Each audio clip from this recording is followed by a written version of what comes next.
Hi everyone, just settling in. We're doing a very nice Instagram live today. So just give us a moment as we settle in. Hello. Hi Navjot. Hi. Hi, good afternoon. How are you? Good afternoon. I'm very well, thank you. How are you? I'm very well, thank you. Good. All tech settled, all sorted. Good to go. Yes. Yeah, sure, of course. ये पहली बार है that आप Instagram live कर रहे हैं? Sort of, yes. बाकी Okay, podcast yay. वगैरह काफी किए हैं बट इंस्टाग्राम लाइव मुझे लगता है first time he. Yes, first time. Okay, so we are the lucky ones. Thank you. ये टाइम निकाला एंड आप हमारी लाइफ पे आए. It really means a lot to us. And the या. whole point of inspiring heights यही है कि हम बहुत सारे ऐसे women को young girls के सामने ला सकें जिनकी स्टोरी देख के, जिनकी जर्नी देख के उनको ये लगे कि अगर नवजोत कर सकती हैं तो शायद किसी छोटे से शहर में कोई बैठी हो और वो सोच रही हो मैं नेक्स्ट नवजोत बन सकती हूँ. So यस बिल्कुल. Thank you for being a part of this today. I think कोई इंट्रोडक्शन की जरूरत नहीं है बट फिर भी वेरी क्विकली रेरिच फैमिली के लिए नवजोत हमारी इंडियन हॉकी टीम की एक बहुत ही स्ट्रॉन्ग और डेडिकेटेड मिडफील्डर रही हैं. उन्होंने इंडिया को बहुत सारे इंटरनेशनल प्लेटफॉर्म्स पे रिप्रेजेंट किया है. चाहे एशियन चैंपियंस ट्रॉफी हो जिसमें उनको गोल्ड मिला है या एशियन गेम्स हो जहां उनको सिल्वर मिला है. बहुत सारे मेडल्स उन्होंने हमारे कंट्री के लिए जीते हैं, हमें रिप्रेजेंट किया है, हमें प्राउड किया है. पंजाब से आती हैं वो, तो आज हम बात करेंगे कि कहाँ से उन्होंने शुरुआत की एंड देन आज जहाँ वो पहुंची हैं, क्या फैक्टर्स रहे हैं, कितनी मेहनत रही है उसके पीछे, अब इतनी सक्सेस के बाद उनको कैसा लग रहा है. So Navjot, once again, very warm welcome and we are very excited to have you with us today. Thank you. Anu, सबसे पहले मैं आपको थैंक्स करना चाहती हूँ, रीच को थैंक्स करना चाहती हूँ कि मुझे यहाँ पे इनवाइट करने के लिए और फर्स्ट टाइम इंस्टाग्राम लाइव के लिए जो मैंने कभी नहीं किया. और जैसे अभी आपने क्वेश्चन किया, बेसिकली मैं थोड़ा सा करेक्शन कर दूं कि मैं बेसिकली हरियाणा से हूँ. जी. शाहबाद मारकंडा हरियाणा से. बट मैंने 2014 में रेलवेज ज्वाइन किया, रेल कोच फैक्ट्री कपूरथला में, जो पंजाब में है. तो थोड़ा अभी मैं 2-3 ईयर्स से पंजाब की तरफ से भी डोमेस्टिक या नेशनल्स खेल रही हूँ. तो ओके ये थोड़ा करेक्शंस थी. Okay great. And I think सबसे अच्छी बात यह है कि आप इंडिया के ग्रास रूट से आते हैं, है ना, एंड वहां से जाके आपने इंडिया को रिप्रेजेंट किया एंड हॉकी खेला. अगर हम बिल्कुल शुरुआत में जाएं, आई थिंक आपने कहा कि 2014, सो आज से मतलब मोर देन 10 years पुरानी बात हो गई है.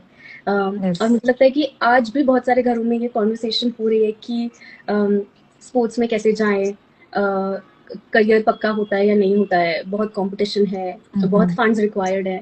तो आपकी लाइफ में कब वो ऐसा मोमेंट था जब आपने सोचा कि हॉकी इज माय करियर, मैं इसमें एक सीरियस प्रोफेशन बनाने वाली हूँ?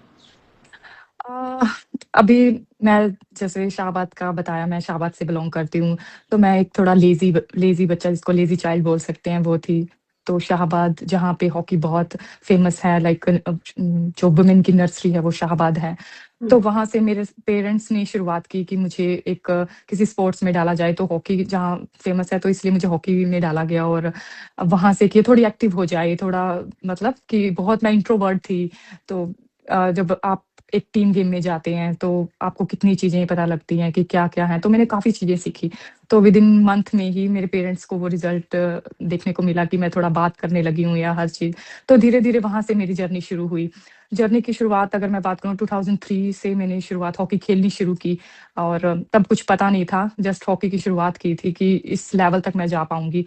कभी सोचा नहीं था. और धीरे धीरे जैसे मैं आपको बता रही हूँ कि शुरुआत की, तो मैं 209 कैप्स मैंने इंडिया के लिए खेले हैं, इंडिया को रिप्रेजेंट किया है. और अभी जब मैं सोचती हूँ कि इतना तो सोचा भी नहीं था जितना मुझे मिल चुका है. सो ये एक अपने आप में एक मैं अब खुशनसीब समझती हूँ कि मैं ये अचीवमेंट और यहाँ से शुरुआत कर पाई. I am so glad, thank you for sharing that Navjot. And इतने सारे गेम्स आपने खेले हैं, इतने साल से आप कंसिस्टेंटली खेल रहे हैं. बहुत इंटरेस्टिंग रहेगा अगर लोगों को उसके पीछे की मेहनत पता चले. तो एक टिपिकल डे आपकी लाइफ में कैसा होता है? टिपिकल डे का अगर मैं बात करूँ, अगर मैं शुरुआत की बात करूँ, जब मेरी स्कूलिंग थी, तब तो सुबह वही 4 o'clock में मैं उठती थी, 4 बजे उठ के. और आपको पता है जब एक बच्चे को उठाया जाता है, तब तो मेरी रूटीन भी नहीं थी कि मैंने खुद से उठना है. मेरे पेरेंट्स उठाते थे. तो उठ के फिर वही 4:45 ग्राउंड जाना, फिर उसके बाद 7:30 तक सेशन फिनिश करना. और इमीडिएट 8 बजे स्कूल लगता था, तो स्कूल में मैंने जाना. और वही जो नॉर्मल रूटीन रहती है स्कूल की, 2 बजे छुट्टी होनी, फिर वहीं से ड्रेस चेंज करके, क्योंकि जिस स्कूल में पढ़ती थी वहीं पे ही हॉकी ग्राउंड भी था, तो वहीं ड्रेस चेंज करके वहीं पे 2:30 3 o'clock सेशन शुरू करना, और जो रिसेस होती है उसमें मेरा खाना आता था घर से, गरम गरम रोटी लेके आनी। मम्मी को ये भी चिंता रहती थी कि आपने अपना खाना फिनिश करना है, ऐसे नहीं कि आपने सबको बांटना है, जो कि मुझे लगता है कि हर मदर की एक टेंशन रहती है कि अपना खाना आपको खुद फिनिश करना है। तो मतलब 2:30 या 3 o'clock हमारा सेशन शुरू होता था, वही कि 6:30 7 o'clock घर पहुंचना, और उस टाइम पे बस जाते ही खाना खाया और सो जाना। ये रूटीन रहती थी तब। बट अगर अब की बात करूं, मैं 2011 से इंडिया कैंप में हूँ, इंडियन टीम को रिप्रेजेंट किया है। तब एक डिफरेंट एक आपकी एक रूटीन बन जाता है उसमें कि कैसे आपको ट्रेनिंग करना। वो डिफरेंट डिफरेंट टाइमिंग्स पे हमारी ट्रेनिंग होती है कि 2-3 आवर्स सुबह ट्रेनिंग करनी, 2-3 आवर्स शाम को करनी। इन बिटवीन हमारे वीडियो सेशंस भी रहते हैं, और हमारी रिकवरी भी पीरियड भी चलता रहता है। तो वो फिर डिफरेंट डिफरेंट सिचुएशंस के हिसाब से हम मेरी रूटीन रहने लगी। अभी मैं करंटली स्पोर्ट्स ऑफिसर हूँ रेल कोच फैक्ट्री में, तो अब मेरी डिफरेंट रूटीन है कि अभी मुझे गेम प्रैक्टिस के बाद मुझे ऑफिस जाना होता है, फिर ऑफिस के बाद मैं थोड़ा टाइम निकालती हूँ, और मैरिड हूँ तो उसमें क्या होता है, पर मुझे इस चीज की कोई, जो बोल सकते हैं ना, कि कोई टेंशन नहीं है, क्योंकि मेरे मदर इन लॉ, मेरी फैमिली, मेरे हस्बैंड, मेरे फादर इन लॉ बहुत ही सपोर्टिव हैं, जिससे मैं बोल सकती हूँ कि लगता ही नहीं कि मैं मैरिड हूँ। क्योंकि जो मेरे मदर इन लॉ हैं वो भी हॉकी प्लेयर हैं, वो भी एशियन स्टार हैं, और सेम जगह से हैं जहाँ से मैं बिलोंग करती हूँ, शाहबाद मारकंडा से। सो लकीली मैं बोल सकती हूँ कि मैं लकी फैमिली में मेरी मैरिज हुई है। तो मुझे लगता है एज अ वुमेन आप रिलेट भी कर पाएंगी इस चीज को, और जो भी हमारा ये इंस्टाग्राम लाइव देख रहे हैं वो भी काफी रिलेट कर पाएंगी। 100%। मुझे लगता है कि मतलब अब मैं जिससे भी बात करती हूँ मैं यही बोलती हूँ कि लाइफ में कोई भी decision low, I think marriage शायद आपकी लाइफ के टॉप 3 डिसीजन में आता है। एंड बिल्कुल। अगर आपको अपनी लाइफ में कुछ भी अचीव करना है, अगर आपकी फैमिली सपोर्टिव ना हो तो शायद आप कर सकते हो लेकिन उतनी खुशी से नहीं करोगे, या शायद बिल्कुल। उतना नहीं कर पाओगे जितना आप चाहते हो, या हमेशा दूसरी चीजों के राइट। बारे में सोचते रहोगे, बटे रहोगे। बट वहीं या अगर फैमिली सपोर्टिव है तो मतलब सब कुछ हासिल किया जा सकता है। तो मैं यस। कंप्लीटली मानती हूँ इस चीज को। एंड मुझे बहुत ब्यूटीफुल लगा कि शुरुआत से इट सीम्स लाइक आपके parents and then you know like आपके पार्टनर, उनकी फैमिली आपको हर स्टेज पे सपोर्ट करती आई है। यस। तो आपको क्या लगता है कि वो कितना इम्पोर्टेंट है? क्योंकि बहुत सारे घरों में वो नहीं है, और बहुत सारे पेरेंट्स ऐसा सोचते हैं कि पता नहीं स्पोर्ट्स में कुछ करियर बन पाएगा या नहीं, इतना हार्ड वर्क है, इतना फिजिकली इंटेंस है। तो अगर ऐसे कोई पेरेंट्स हैं जो ऐसा डुअल माइंड में है अपने बच्चे को स्पोर्ट्स में भेजने के लिए, आप क्या कहेंगे उनको?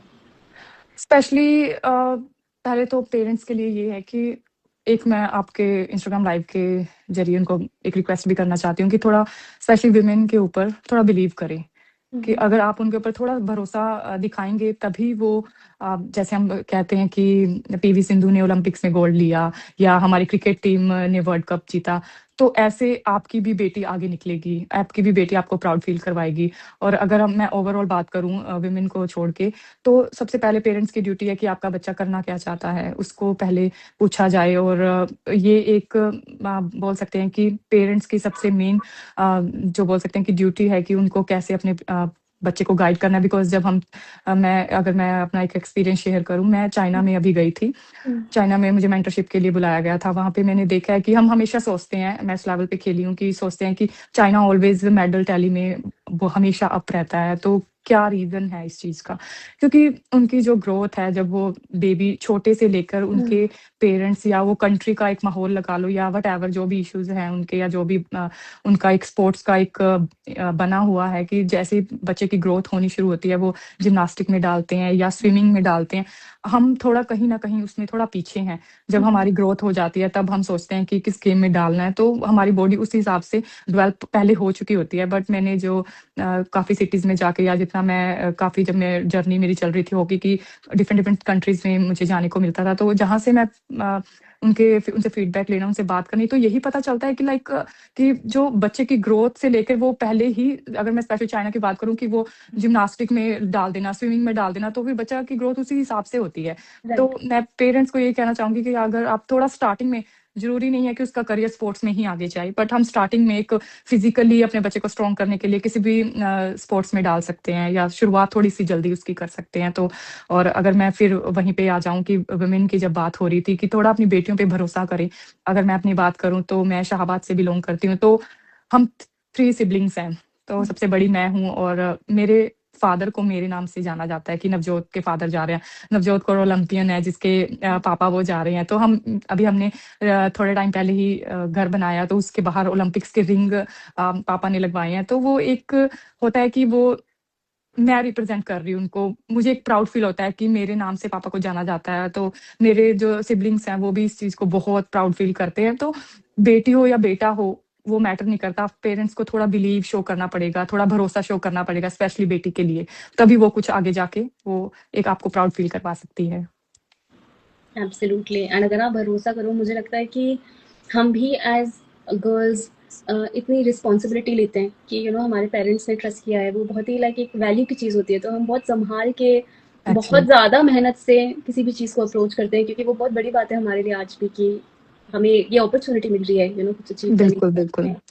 स्पेशली विमेन को थोड़ी ज्यादा अटैच होती हैं। मैं से नहीं हम्म, कह रही कि लड़के नहीं होते, बट लड़कियां थोड़ी ज्यादा अटैच्ड हो जाती हैं फैमिली के लिए। तो थोड़ा उनको एक एक्स्ट्रा अपॉर्चुनिटी मिलनी चाहिए कि पेरेंट्स की तरफ से एक बिलीव मिलना चाहिए और उनको बाहर निकलने का, और लड़कियां भी उसको एक पॉजिटिव वे में लें और उसको एक भरोसे की तरह, जो पेरेंट्स ने भरोसा किया उस पे, उसको उस बिलीव को रखना चाहिए कि लाइक अगर पेरेंट्स ने इतने भरोसे से हमें भेजा है तो हमें वो करना है जिस काम के लिए हम यहाँ पे आए हैं। 100%। एंड ये चीज़ मुझे बहुत अच्छी लगी कि आपने बहुत शुरू से बात की कि देखो, ऐसा नहीं है कि सडनली एक दिन आप सक्सेसफुल हो गए, उसके पीछे कितने सालों की मेहनत थी। एंड आई एम श्योर उस जर्नी में बहुत सारे अप्स एंड डाउन्स भी रहे होंगे। बिल्कुल एंड वो डाउन डेज पे भी आपने सोचा होगा कि नहीं, मुझे गिव अप नहीं करना। तो शायद ना, जो अगर आप शेयर करें कि ईजी नहीं था ये, एंड बुरे दिन भी आए थे, बट आपने छोड़ा नहीं, and then that's how you saw success. तो शायद कुछ पेरेंट्स को ये भी समझ में आएगा कि वो ये ना एक्सपेक्ट करें कि डे वन से ही कोई सक्सेसफुल होगा। मुझे पता नहीं ऐसा होता है या नहीं, बट बिल्कुल। आपकी जर्नी कैसी रही? आपने कोई अप्स एंड डाउन्स देखे, एंड देन जब आपने डाउन्स देखे, आपकी फैमिली में आपने कैसे उसको हैंडल किया? आ, वैसे आप कोई भी है, स्पोर्ट्स है या कोई भी आप प्रोफेशन चूज करते हैं, उसमें अप एंड डाउन रहते ही हैं। स्पोर्ट्स में ये हो जाता है कि फिजिकली आपको ज्यादा अपने आप को सेफ रखना पड़ता है, इंजरी से बचा के रखना पड़ता है। अगर मैं अपनी बात करूं तो मैं 2011 में जूनियर टीम में आई थी, जूनियर इंडियन टीम में। मैंने अभी जूनियर एशिया कप खेला था, जूनियर अंडर 18 एशिया कप, जिसमें मैं टॉप स्कोरर रही थी। वहां पे मैंने हाईएस्ट मेरे गोल्स स्कोर किए थे, 10 गोल थे उसमें मेरे। वो मेरी जो बोल सकते हैं कि एक जर्नी की शुरुआत थी। और उसके तुरंत बाद ही मुझे हेयर लाइन फ्रैक्चर हो गया मेरे दोनों लेग्स में। तो काफी डिफिकल्ट था। और तब एक आपके पास एक सिक्योरिटी भी नहीं होती कि आपके पास कोई जॉब नहीं है, फाइनेंशियली आपको कोई सपोर्ट नहीं है। और तब मेरे लिए काफी डिफिकल्ट सिचुएशन थी कि अभी तो आपको एक इंडिया कैंप में आपको मौका मिला है और उसमें आपको इंजरी हो जाना और दोनों लेग्स में एयरलाइन फ्रैक्चर हो जाना, तो ये आप समझ सकते हैं कि कितना डिफिकल्ट रहा होगा। तो अप एंड डाउन आते हैं, पर मेरे पेरेंट्स ने बहुत सपोर्ट की। जो मेरे कोचिज थे या मैं जिस जगह से हूँ, शाहबाद मारकंडा से, मेरे बहुत सपोर्टिव रही है। और जर्नी ईजी नहीं थी, तब आपके पास कोई इतना अच्छी फैसिलिटीज नहीं होती, फिजियोज डॉक्टर इतने अच्छे नहीं होते। मैं 2011 की बात कर रही हूँ, और जो एक कस्बा है शाहबाद मारकंडा, वहां पे इतना नहीं आपको फैसिलिटी मिलेगी। तो मुझे डेली मैं कुरुक्षेत्र जाना, वहां पे फिजियो को से ट्रीटमेंट लेना, और फिर आके आपके पास कोई स्विमिंग पूल नहीं होता। तो एक जो पता नहीं आप उसको क्या बोलते होंगे, एक ओदी बनी होती है जो गांव में या एक जगह पे खेतों में एक ओदी बनी हुई थी पानी से भरी हुई। तो उसमें मैं अपने पैर पे ना रेता बांध के, जैसे थोड़ा वेट बांध के उसको, फिर मैं उसमें एक्सरसाइज करती होती थी कि थोड़ी स्ट्रेंथनिंग के लिए। तो काफी डिफिकल्टीज रही हैं। ये जस्ट एक मैं छोटा सा एग्जांपल दे रही हूँ, आगे आगे काफी डिफिकल्टी रहती हैं। पर जब आपका करियर शुरुआत होने वाला है, तो आपको थोड़ा सा भी इसमें हो जाए तो समझ नहीं आता कि करना क्या है। आपको जब पता ही नहीं है, जब आप इंडिया कैंप में चले जाते हो, एक स्टेबल लाइफ मिल जाती है, उस टाइम पे आपको पता होता है कि आपके पास अच्छी मेडिकल सिस्टम है, आपके पास मेडिकल टीम अच्छी है, आपके पास डॉक्टर हैं, फिजियो हैं। पर जब आप शुरुआत करते हैं, तब आपको नहीं पता कि कैसे क्या रहेगा। जैसे मैंने अभी आपको बताया कि मुझे फिजियो जाना, ऐसे ओदी में मैंने एक्सरसाइज करनी, अपनी स्ट्रेंथनिंग करनी। तो अप एंड डाउन ऐसे लाइफ में बहुत से आए हैं। बट अगर आप उस चीज में आप दब के रह जाएंगे, तो बहुत डिफिकल्ट हो जाएगा कि फिर दुनिया आगे निकल जाएगी, आप वहीं रह जाएंगे कि उसी गम में कि ये मुझे क्या हो गया, ये कैसे हो गया।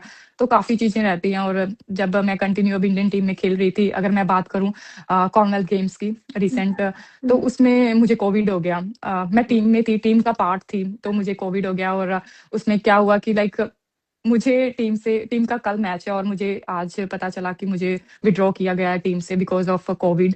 तो आपको पता है कि मैं उधर इंग्लैंड में हूँ और आप खेलने वाले हो मैच और एकदम से पता लगे कि कोविड की वजह से आप मैच नहीं खेल पा रहे, तो कितना डिफिकल्ट होता है। और वो चीज मैं आपको बयान नहीं कर सकती एज एथलीट, या कि आप 4 साल के बाद कोई टूर्नामेंट आ रहा है उसके लिए आप कंटिन्यू मेहनत कर रहे हैं और जो इतने करीब जाके आप टीम में सेलेक्ट होके एवरीथिंग आपके पास होके आप वो मैच नहीं खेल पा रहे। हमारी टीम ने उसमें ब्रॉन्ज जीता था, ब्रॉन्ज मेडल लिया था। और उसके बाद मतलब काफी डिफिकल्टी है। जस्ट मैं आपको छोटा छोटा एग्जांपल्स दे रही हूँ, तो ये हर किसी की लाइफ में होती है। अकेली मैं नहीं हूँ कि जो अप एंड डाउन फेस कर रही हूँ, सबके आपके पास अपनी स्टोरी होगी, मेरे पास अपनी स्टोरीज हैं। सो मेरे कहने का मतलब है कि अप एंड डाउन नहीं आएंगे तो हम लाइफ को एक अच्छे से हम लाइफ की वैल्यू नहीं कर पाएंगे। कि बिल्कुल। ठीक है जो हमारे पास है हम बहुत खुश हो जाते हैं कि हम हर चीज को फिर ग्रांटेड ले सकते हैं। तो अगर हमें अप एंड डाउन रहेंगे तो हमें एक बैलेंस रहेगा कि यस अब इसका ये इसका स्वाद है, इसका अब ये मुझे ऐसे करना है। तो अ, यही रहेगा कि अप एंड डाउन तो लाइफ में आते हैं बट आप उसके साथ बन के नहीं रह सकते। No, amazing. I think thank you कि आपने ये शेयर किया। एंड कितनी अच्छी बात है कि आई थिंक ये सब फेस करके भी इतनी ह्यूमिलिटी है, शायद वो ग्राउंडेडनेस आती है। जितना सक्सेस भी सिखाती है उतना फेलियर सिखा देता है। एक्चुअली ये बिल्कुल ट्रू है। हाँ जी। बिल्कुल, like I think humble grounded हम हो जाते हैं जब हम बिल्कुल अपने बॉटम फेज में होते हैं। वही ह्यूमिलिटी में देख रही हूँ आपने। सो कंग्रेचुलेशंस ऑन दैट कि इतनी सक्सेस के थैंक यू। बाद भी वो ह्यूमिलिटी एंड लाइक क्लोजनेस। तो ठीक है, मैंने ये फेस किया है बट आप बाहर भी आए हो उससे। आई थिंक जैसे आपने शेयर किया नवजोत की, बहुत शुरुआत में आपके करियर के आपको मेडिकल ट्रीटमेंट की ज़रूरत थी, सपोर्ट की ज़रूरत थी, राइट? ये सब कई बार बहुत एक्सपेंसिव भी होता है एंड आई नो कि स्पोर्ट्स में कुछ बनाना, अपना करियर बनाना, इतनी ट्रेनिंग लगती है, इतनी अपॉर्चुनिटीज़ में जाके आप अपने आप को रिप्रेजेंट करना चाहते हो। तो क्या गवर्नमेंट का सपोर्ट है या फिर लाइक लोकल बॉडीज का सपोर्ट है जहाँ से आप आते हैं, या स्कूल का सपोर्ट है? कैसे फंड करें? अगर हमें लगता है कि मनी एक बैरियर है स्पोर्ट्स में करियर बनाने में, तो आपको लगता है कि आप क्या बताओगे कि क्या क्या अपॉर्चुनिटीज अवेलेबल है अपने आप को फंड करने के लिए? एक्चुअली गवर्नमेंट अब काफ़ी फैसिलिटीज़ दे रही है एथलीट्स को। अगर ओके। मैं स्पेशली एथलीट्स की बात करूँ तो जब मैं 2011 को देखती हूँ और मैं अब देखती हूँ जैसे हमारा टोक्यो 2021 में हमने 4th फिनिश किया उसमें, तो बहुत क्लोजली हमने ब्रॉन्ज मेडल का मैच लूज़ किया। सो उसमें मैं देखती हूँ कि डाइट को लेके एक एथलीट को क्या चाहिए, क्या होता है, एक डाइट, अच्छी डाइट हो और एक अच्छी फैसिलिटीज़ हो, कि आपके पास इंफ्रास्ट्रक्चर अच्छा हो, आपके पास जो रिकवरी एवरीथिंग, आपके पास कोचेज़ अच्छे हों। तो वो गवर्नमेंट बहुत अच्छा एक मैं बोल सकती हूँ कि बहुत अच्छा उन्होंने एक प्लेटफॉर्म सेट किया है, एक अच्छी फैसिलिटीज दी हैं एथलीट्स को। हम बैंगलोर में ट्रेनिंग करते हैं, मोस्टली इंडिया के मेन विमेन के वहाँ पे होते हैं। और एक वन ऑफ द बेस्ट जिसको फैसिलिटी बोल सकती हूँ कि वो है। बट कहीं ना कहीं ग्रास रूट में हम लैक कर रहे थे। बट अभी भी गवर्नमेंट ने बहुत अच्छा इनिशिएटिव लिया कि खेलो इंडिया एक स्कीम चलाई है जिसमें कि यंगस्टर जो स्कूल किड्स वहाँ पे एक प्लेटफॉर्म पे खेल सकते हैं, जहाँ पे उन्होंने एक स्कॉलरशिप भी शुरू किया है कि उनको हर महीने मंथली उनको स्कॉलरशिप मिलती है, जिससे कि एथलीट्स को बहुत बेनिफिट हो जाता है, फैमिली को सपोर्ट हो जाता है कि आप अच्छी डाइट ले सकते हैं उससे और आप अच्छी जो इंजरी हो उसको प्रिवेंट कर सकते हैं। काफी साई सेंटर्स खोले हुए हैं और काफी एनसीओई खोली हुई हैं। अगर इंडिया कैंप के अलावा मैं बात करती हूँ ग्रास रूट पे, तो काफी अच्छा काम हो रहा है। और मैं आगे भी चाहती हूँ, हमेशा ही एक इम्प्रूवमेंट तो हमें रहती ही है कि हमेशा एक इम्प्रूवमेंट की जरूरत होती है डे बाय डे या एवरी ईयर। तो ये काफी अच्छा इनिशिएटिव है जो खेलो इंडिया स्कीम का काफी टाइम से पिछले साल में देखने को मिल रहा है। तो गवर्नमेंट काफी अच्छा काम कर रही है इस चीज में। अमेजिंग। सो बेसिकली ये है कि अगर कोई ये सोच रहा है कि फंड्स की कमी की वजह से हम स्पोर्ट्स में ना जाएं, तो शायद उन्हें पहले ये स्कॉलरशिप्स देख लेनी चाहिए एंड इनको बिल्कुल। फुली यूटिलाइज कर लेना चाहिए। राइट। एक और बहुत ही इंटरेस्टिंग बात आपने कही नवजोत कि चाइना में कैसे शुरुआत से लोग ट्रेन करते हैं बहुत ही अर्ली स्टेज पे। शायद उनकी बॉडी वैसी डेवलप होती है। रेयरी शुरू करने का एक रीज़न यही था कि हम इंडिया में हमेशा बात करते हैं कि आप किसी को उनके वेट के ऊपर कुछ मत बोलो, उनके स्किन टोन के ऊपर मत बोलो। जैसे पहले बोलते थे कि इसका ऐसा रंग है, सांवला रंग है, ये यस। रंग है, इसको ये क्रीम लगानी चाहिए। तो अब वो सब बातें बहुत धीरे धीरे लोग समझ रहे हैं कि सही नहीं है ये सब कुछ बोलना। बट बिल्कुल। हाइट के बारे में अभी भी बात बहुत कम होती है कि आप किसी के हाइट के ऊपर कमेंट कर दो, चाहे वो लंबे हैं चाहे उनकी हाइट शॉर्टर है। um, और बहुत सारे लोग हमारे पास ऐसे आए हैं जिन्होंने कहा है कि मुझे आर्मी ज्वाइन करनी है, या मुझे मॉडल बनना है, या मुझे स्पोर्ट्स में जाना है, और मेरी हाइट की वजह से मुझे नहीं वो अपॉर्चुनिटीज मिल पाई। आपके हिसाब से क्या आपको लगता है कि किसी के फिजिकल एट्रीब्यूट्स के बेसिस पे जजमेंट होती है कि उनको स्पोर्ट्स में सिलेक्ट किया जाएगा या नहीं, एंड किस हद तक वो, क्योंकि कई बार आपको वाकई में जैसे किसी को पायलट बनना है तो इक्विपमेंट्स ऐसे होते हैं कि आपके अगर लिम्स शॉर्टर हैं तो आप हाइट के बावजूद भी नहीं वो आपको सिलेक्ट करेंगे, तो वहां पे तो बिल्कुल। शायद बनता है। बट स्पोर्ट्स में फिजिकलिटी कितनी इंपॉर्टेंट है और कितना रोल प्ले करती है? अ, मैं इस चीज़ को नहीं मानती बिकॉज़ मेरा जो एक्सपीरियंस है लाइक जैसे आपने बात किया स्पेशली हाइट की बात की या कोई भी हाइट हो गया या ओबेसिटी होगी या व्हाटएवर जो भी इश्यूज़ रहते हैं। अगर मैं अपना एग्ज़ाम्पल दूँ तो जब मैं छोटी थी एक्चुअली मेरी हाइट है 5'7" है ना? तो मैं जब 5th स्टैंडर्ड में होंगी और 4th 5th में मेरी शुरू से हाइट अच्छी रही है और मुझे लगता था कि मेरी क्लास में सभी लड़कियां बहुत कम हाइटेड है, मेरी हाइट क्यों इतनी लंबी है? मैं सबसे जब खड़े होते हैं बच्चे तो मैं सबसे लंबी लगती थी।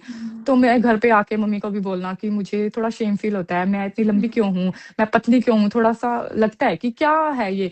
और यही जो मैं उस टाइम पे अपनी कमी मानती थी और अब मुझे जब मैं फील्ड पे होती हूँ तो बोलते हैं कि आपकी एक फिजिकल अपीयरेंस है या जो आप गेम वाइज़ आपकी हाइट बहुत अच्छी है, आप फिट लगते हैं या आप प्रॉपर हैं, तो वो एक अपने अंदर का एक माइंडसेट है।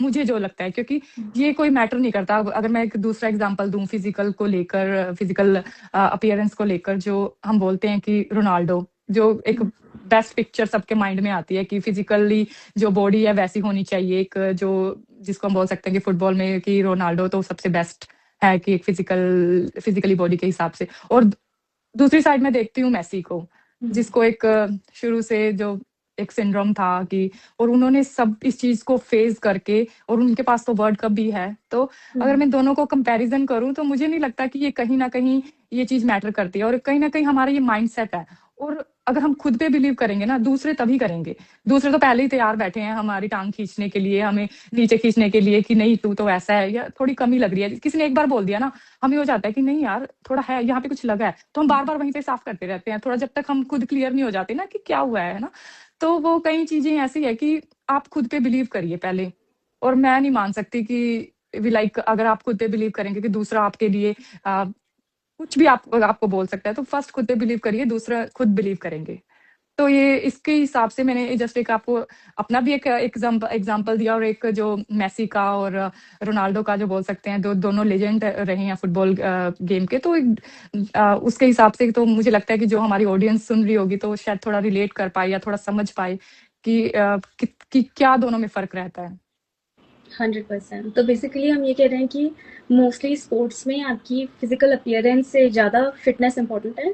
अगर एक्चुअली आप फिट हो तो फिर like that is what is important कोई फिजिकल। हाइट मैटर नहीं करती एवरीथिंग और जब या तो मोटापे की बात रही और तो वो क्या है जब आप इस लेवल पे पहुंचते हो आप जी, इतना फिटनेस करते हो आप डाइट एवरीथिंग सेट रखते हो और मुझे लगता नहीं कि उस लेवल तक आपको इतना सोचने की जरूरत रहती है क्योंकि ये चीजें तो धीरे धीरे ही आप एक एलीट लेवल पे जब पहुंचते हो आपको समझ आती है वो सभी चीजें करेक्ट करेक्ट। सो बहुत सारा आई थिंक सपोर्ट है जस्ट टू मेक श्योर कि आप किसी भी बॉडी शेप में हो तो आप फिट हो राइट एंड आप सही बिल्कुल खा रहे हो अपनी अपनी बॉडी के टाइप के हिसाब से और आपकी बॉडी जो डाइजेस्ट करती है उसके हिसाब से। राइट हम्म फैंटास्टिक।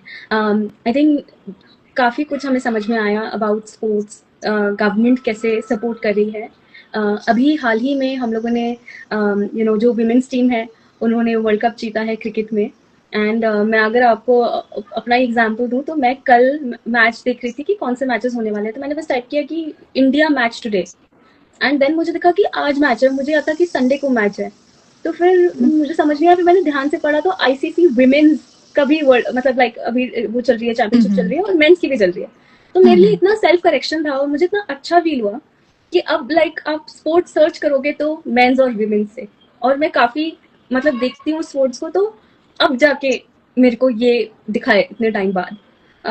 आपको क्या लगता है क्या गवर्नमेंट का जो नजरिया है टुवर्ड्स विमेन स्पोर्ट्स, उनको कैसे रिकग्नाइज करना है, क्या वो अब चेंज हो रहा है इन द पॉजिटिव डायरेक्शन या हमेशा से बहुत अच्छा रहा है?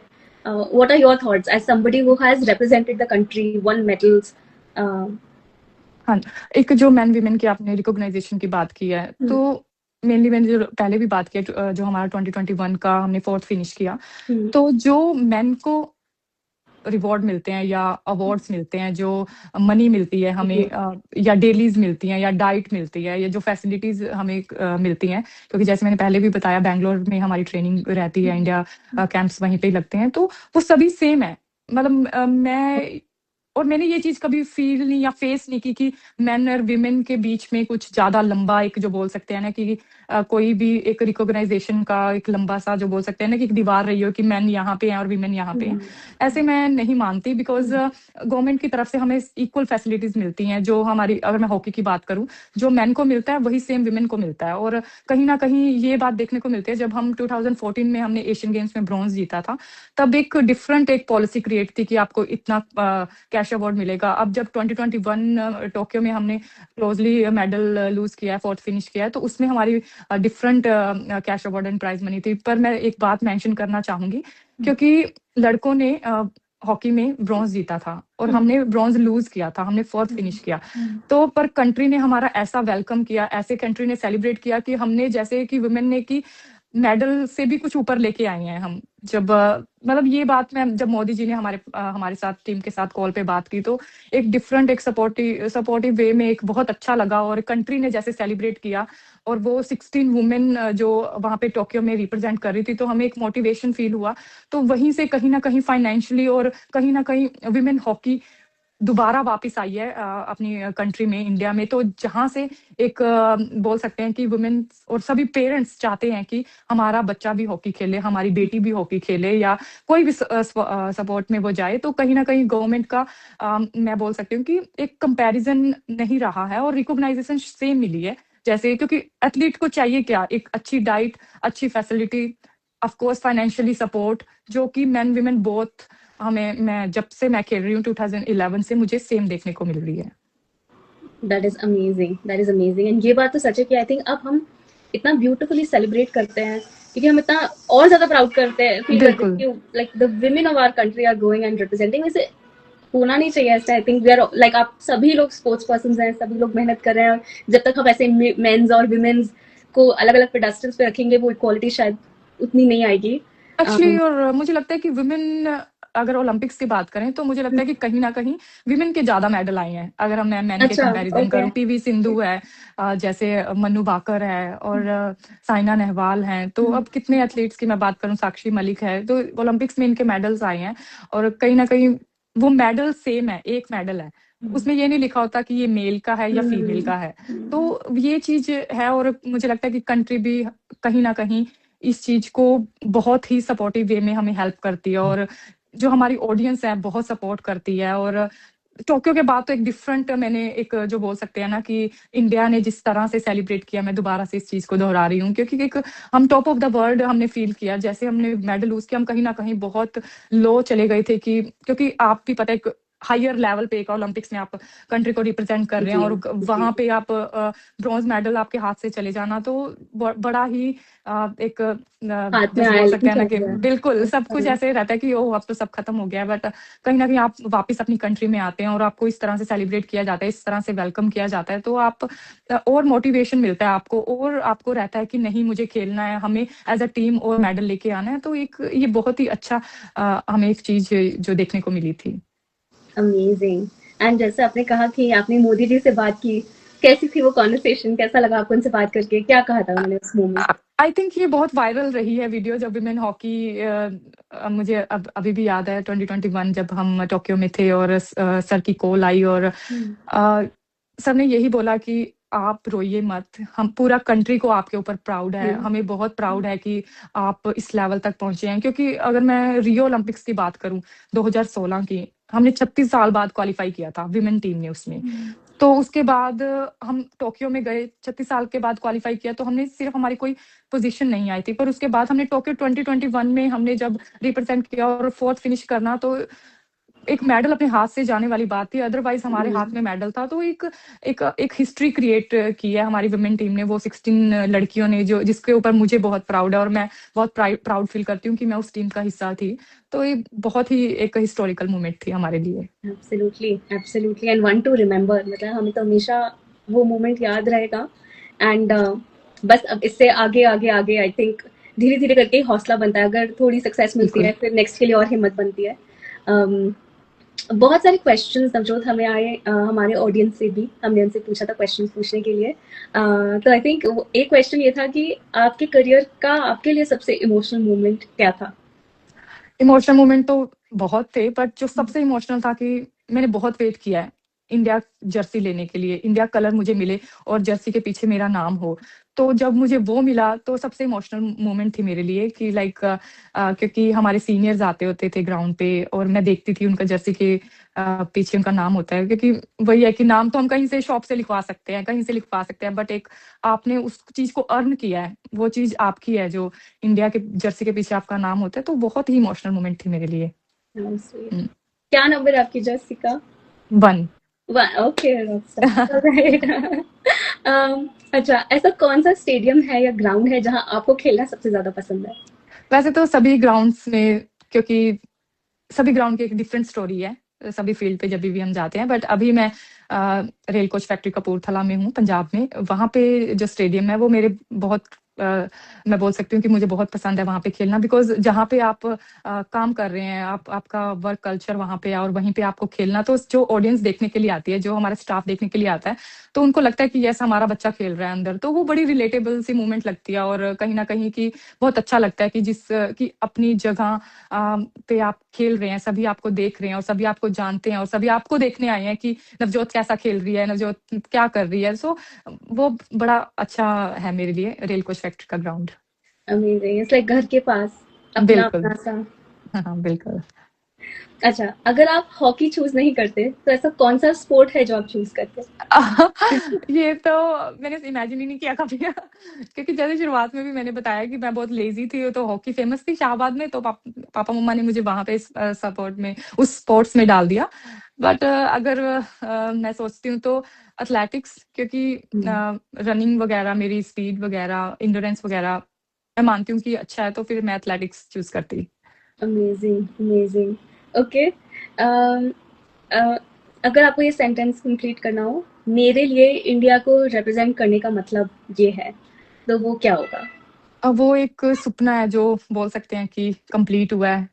इससे इससे आगे मुझे लगता नहीं मुझे कुछ बोलना चाहिए, क्योंकि ये 209 कैप्स इंडिया के लिए खेलना, इंडिया को रिप्रेजेंट करना, और जैसे शुरुआत में आपने भी बताया कि मैंने एशियन गेम्स में मेडल लिया है, 2 ओलंपिक्स खेला है, 2016, 2021 और टोक्यो ओलंपिक्स और 2013 जूनियर वर्ल्ड कप। ये मैं हमेशा किसी भी इंटरव्यू में मैं ये मेंशन करती हूँ, 2013 जूनियर वर्ल्ड कप, बिकॉज जो जूनियर वर्ल्ड कप है ना, वो आपको एक ही बार खेलने को मिलता है, बिकॉज ओके। एक उसके बाद आपकी एज अलाउ नहीं करती, आपको दोबारा जूनियर्स में मौका नहीं मिलता खेलने को। उसमें हमने ब्रॉन्ज मेडल जीता था, जर्मनी में हुआ था वो मैच, वो अभी तक की मतलब वो बहुत मेरा दिल के करीब रहता है वो मोमेंट।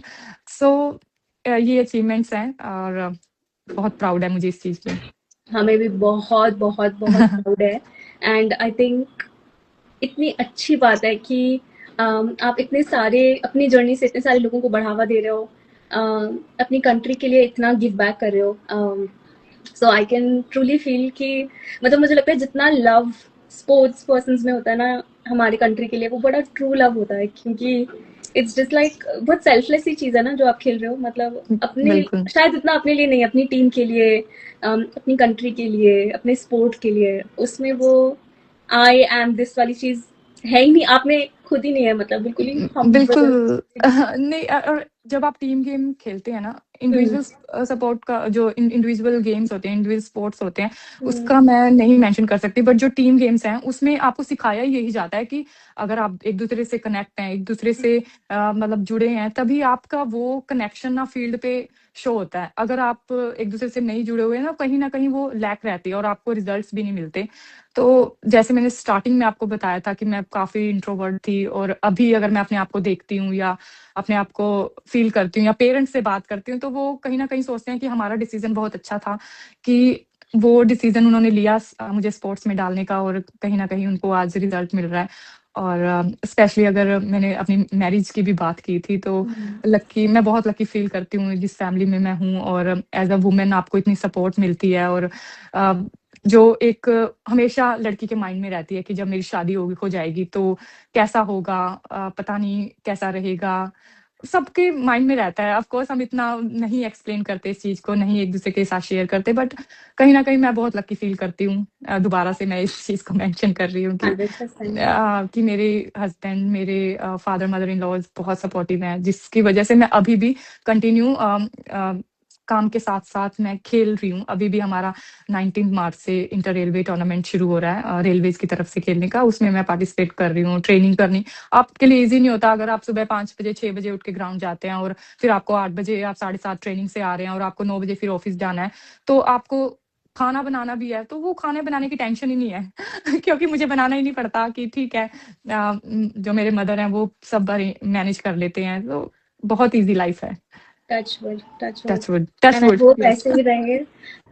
मैं आपको एक छोटा सा एग्जांपल देती हूँ। हम जब ये इवेंट अनाउंस कर रहे थे, हमारा पॉडकास्ट और उसका पोस्टर बना रहे थे, तो हमने आपके हैंडल से आपका नाम लिया ना, जो इंस्टाग्राम पे था। हाँ जी। एंड हम हमें ये बताया, नहीं नहीं, वो नवजोत कौर है, उनको नवजोत कौर बुलाई है। तो इट्स लाइक बहुत छोटी सी चीज है, बट वो बहुत कुछ कह जाता है कि एक्चुअली कितना लव है for you, your identity, and like yes. Making sure that that remains. It's just touch wood again, like I believe a lot in नजर, तो मतलब ज्यादा ना बिल्कुल, बात करते हुए एक्चुअली फिंगर ओके, क्रॉस कर लेते हैं फिंगर क्रॉस कर लेते हैं, ऐसी ऐसे ही रहे। और इसके इसके साथ बस सारी चीजें बहुत ब्यूटीफुल हो जाती हैं, तो आई होप कि वो बिल्कुल। रहे आपके लिए। नवजोत, अगर मैं आपसे पूछूं, आज आप बहुत कुछ जानते हो जो आप तब शायद नहीं जानते थे जब आपने हॉकी में अपनी शुरुआत करी थी, राइट? वो छोटी बच्ची जिसको पता ही नहीं है कि आप इतना लंबा रास्ता तय करने वाले हो, इतने सारे कंट्रीज जाने वाले हो, अपने कंट्री को रिप्रेजेंट करने वाले हो, उसको अगर आप कुछ कह सकते हो आज, तो आप क्या कहोगे वो छोटी सी नवजोत को? मैं यही कहना चाहती हूँ कि बहुत मेहनत करो, फ्यूचर बहुत ब्राइट है, आपको बहुत कुछ मिलेगा, क्योंकि मैं तो अभी देख ही रही हूँ कि फ्यूचर बहुत ब्राइट है, और टेंशन कम लो, खुल के जियो, दैट्स इट। Fantastic, fantastic. मेरा आखिरी क्वेश्चन बहुत ही चटपटा होगा, विच इज कि चकदे में कोई कैरेक्टर है जिसको आप सबसे ज्यादा रिलेट करते हो, या जो नवजोत से सबसे ज्यादा सिमिलर है? नहीं, कोई ऐसा तो नहीं है, बिकॉज मुझे लगता है कि हर पर्सन यूनिक है, डिफरेंट हम्म। है। तो मुझे लगता है कि नवजोत भी यूनिक पर्सन है, जिस मैं बहुत कम अपने बारे में बोलती हूँ, बट मेरे हस्बैंड है जो ऑलवेज मुझे बोलते हैं कि आपके जैसा कोई नहीं। ऑफ कोर्स सब बोलते हैं कि एक दूसरे को, बट मेरे हस्बैंड है जो ऑलवेज मुझे बोलते हैं कि लाइक आप सबसे डिफरेंट हो, आप यूनिक हो, या इसलिए मैं कभी भी अपना कंपैरिजन किसी से नहीं करती, क्योंकि जो मैं हूँ वो मैं ही हूँ, वो दूसरा कोई नहीं हो सकता। इसलिए जो आप हैं वो आप हैं, और जो मैं हूँ वो मैं ही हूँ। सो आई लव इसलिए दैट, मेरा कोई कंपैरिजन नहीं है किसी से भी। I love that. नवजोत जैसा कोई भी नहीं, and that is very true. Amazing. मुझे तो बहुत अच्छा लगा नवजोत आपसे बात करके। आई थिंक आप ऑनेस्ट एंड लाइक, बिल्कुल like also fun loving, not like serious, like ठीक है। मैं बहुत, मुझे ऐसा लगा जैसे आप बहुत एंजॉय कर रहे हो जो आप कर रहे हो, और बिल्कुल। वहीं इतनी सफलता भी आपको मिल रही है, तो इससे अच्छी तो कोई बात ही नहीं है। आई थिंक कुछ लोग लाइफ में ब्लेसड होते हैं। आई होप वो ब्लेसिंग्स आपके ऊपर हमेशा रहे, और आप इतनी मेहनत करते हो, तो वैसे उससे चीज़ें आई थिंक और कंपाउंड करती हैं। सो बस मैं आपको क्या कहूँ, थैंक यू ही कहूँगी कि आपने ये जो छोटी सी कम्युनिटी है इसको, इसके साथ अपनी स्टोरी शेयर की। हम बस यही चाहते हैं कि लोग कभी ऐसा फील ना करें कि मैं यहाँ से आती हूँ, या मेरे पास ये रिसोर्सेज नहीं है, या मेरी हाइट ऐसी है, या मैं ऐसी दिखती हूँ, उसकी वजह से उनको कभी ये लगे कि हम किसी से कम है। एंड जब वो आप जैसे रोल मॉडल्स को देखते हैं, तो उनकी हिम्मत थोड़ी और बंध जाती है। तो थैंक यू इतनी सारी यंग गर्ल्स को वो हौसला देने के लिए। And first of all thanks मैं आपको कहना चाहती हूँ, बिकॉज समटाइम क्या होता है, हमारे पास कोई प्लेटफॉर्म नहीं होता कि जैसे आपने आज मुझे ये क्वेश्चन पूछा, क्योंकि मैंने कभी इस क्वेश्चन को फील ही नहीं किया कि ये भी किसी का क्वेश्चन हो सकता है, कि लाइक जैसे अपने हाइट के बारे में बताया। बट जब ये आपने क्वेश्चन पूछा तो मुझे काफी अपने आप से रिलेटेबल लगा, कि क्योंकि मैं भी ये चीज फील करती थी, क्योंकि कि मुझे लगता था कि लाइक हाइट मैं बहुत शेम फील करती थी, और मम्मा को भी बोलती थी कि मैं बहुत लंबी हूँ क्लास में, तो ऐसे क्यों ना। बट अभी जब मैं देखती हूँ कि ये मेरी एक कॉन्फिडेंस आपको फील होता है जब आपका एक जो मैं खेलती हूँ स्पोर्ट्स, उसमें आप बहुत फिटेस्ट लगते हैं, हर एंगल से आपको सही लगता है। बट मैं एक आपके जरिए सभी को एक रिक्वेस्ट करना चाहती हूँ, एक मैसेज देना चाहती हूँ कि कभी भी अपने आप को किसी से कम मत समझिए, क्योंकि भगवान ने कोई गलती नहीं की। अगर एक नवजोत बनाई है, एक अन्नू बनाई है, या एक कोई भी XYZ बनाए हैं, तो वो कुछ सोच के बनाए हैं और बहुत यूनिक पर्सन बनाए हैं। तो आप किसी अपना कंपैरिजन किसी से ना करें, क्योंकि जो आप हैं वो आप हैं और वो कोई नहीं हो सकता। तो हमारे अंदर कुछ स्ट्रेंथ भी होती हैं, कुछ वीकनेस भी होती हैं, पर हम अपनी स्ट्रेंथ पे काम करें। हमेशा अपनी वीकनेस को ना ढूंढे कि हाँ मेरे पास तो ये नहीं है, उसके पास इतनी अच्छी हाइट है, उसके पास इतने अच्छे शूज हैं, मेरे पास वो शूज नहीं है। अगर मेरे पास वो शूज होते ना तो मैं ये कर देता। पर जो आपके पास है ना, आप उसमें देखिए कि आप कैसे बेस्ट कर सकते हैं। So once again thank you rare reach की, और स्पेशली थैंक्स टू यू। बहुत अच्छा लगा आपसे बात करके। एक इंटरव्यू जैसा नहीं लगा, एक कन्वर्सेशन लगी कि लाइक बहुत अच्छा रहा, और आपके एक्सप्रेशन मुझे ऐसा फील करा रहे हैं कि लाइक कि बहुत आपको जो मैं बोल रही हूँ कि आप उसको अ, आपको वो टच कर रही है चीज। तो एक एक्सप्रेशन बहुत मैटर करते हैं कि जब आप किसी से बात करते हैं और आप फुली फोकस्ड उसको सुनते हैं तो बहुत अच्छा एक कनेक्शन फील होता है। सो थैंक यू अनु, बहुत Thank अच्छा you. लगा मुझे इस Thank you. Thank you. It was more you who were just so kind and just so honest and candid. So thank you. Yeah, I think बहुत सारी girls को बहुत inspiration मिलेगी आपकी स्टोरी से। एंड मैं तो हमेशा आपको बहुत बहुत बहुत सारी सक्सेस विश करूंगी। आई थैंक होप यू। कि हर हाइट, हर बॉडी शेप, हर शहर से लोग आके हर फील्ड में सक्सीड करें। एंड बस उसी से हम आगे बढ़ेंगे, उसी यस, डाइवर्सिटी से। बट आप बहुत अच्छा काम कर रहे हैं, आपकी रेयर रीच बहुत अच्छा काम कर रही है। So thank you so much. Thank you. Thank you for saying that Navjot. आपसे आ रहा है तो it means a lot. Thank you. Okay, fantastic. Again thanks सभी लोग जिन्होंने हमें ज्वाइन किया, specially big thank you to Navjot, to हर टीम जिन्होंने हमें अपना इतना इम्पोर्टेंट वैल्यूबल टाइम दिया। इतना अभी टूर्नामेंट्स आने वाले हैं, उसकी प्रैक्टिस चल रही है, ऑफिस है, बट उसके बीच में आप आए। अभी हम कनेक्टेड है नवजोत, एंड आई होप कि आप बहुत बहुत ग्रो करें। जब आप वो कर रहे होंगे ऑब्वियसली हम बैठ के आपके लिए खूब सारा चीयर कर रहे होंगे। Lots of love to you thank you. And thanks once again for your time. Thank thank you. You. All bye right, bye. thanks everyone. Bye. Bye.